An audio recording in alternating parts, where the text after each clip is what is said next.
Si vous avez déjà eu l'occasion de voir quelqu'un en fin de vie, dont on sait qu'il ne reste que quelques heures, quelques jours à vivre, c'est pénible. Physiquement, c'est éprouvant, c'est difficile. Donc, nous, qui sont autour de ce mourant, on doit tout faire pour l'accompagner de la meilleure des façons. Comment ça précisément? Tout d'abord, en l'aidant à répéter Ash-Shahada, la profession de foi.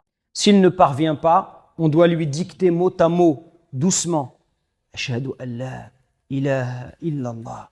Doucement, à côté de son oreille, pour l'aider. C'est pas la peine de crier. Puisque si quelqu'un est malade, il ne se sent pas bien, si tu cries à côté de lui, peut-être que tu vas plus l'agacer qu'autre chose.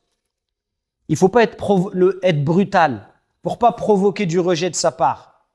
Et s'il ne peut pas le prononcer, parce qu'il y a des gens malheureusement qui, lorsqu'ils sont en train de partir, ils ne peuvent plus parler, alors on lui dit d'une voix calme afin qu'il puisse le répéter en son fort intérieur. Et s'il prononce la shahada, alors on arrête de lui parler. Pour quelle raison? Pour quelle raison, si on demande à quelqu'un de dire la shahada, il l'a dit, il prononce cette shahada, pourquoi est-ce qu'après on doit s'arrêter? Parce qu'on veut que ce soit sa dernière parole.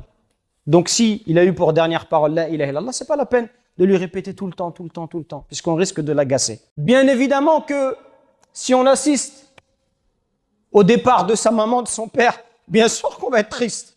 Qui va pas être triste? Mais c'est pas parce qu'on est triste qu'on doit dépasser les limites, qu'on doit plus contrôler, qu'on doit dire des paroles qui ne plaisent pas à Allah subhanahu wa ta'ala. Même dans ces situations-là, on doit essayer d'être positif, de lire le Coran, d'essayer de l'aider de la meilleure des façons à traverser, à passer de l'autre côté.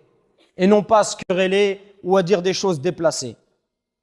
Et d'ailleurs, dans un hadith, il est dit, si vous assistez aux derniers instants de la vie d'un mourant, dites du bien, parce que les anges, ils disent Amin à ce que vous dites. Ensuite, après le dernier souffle de la vie,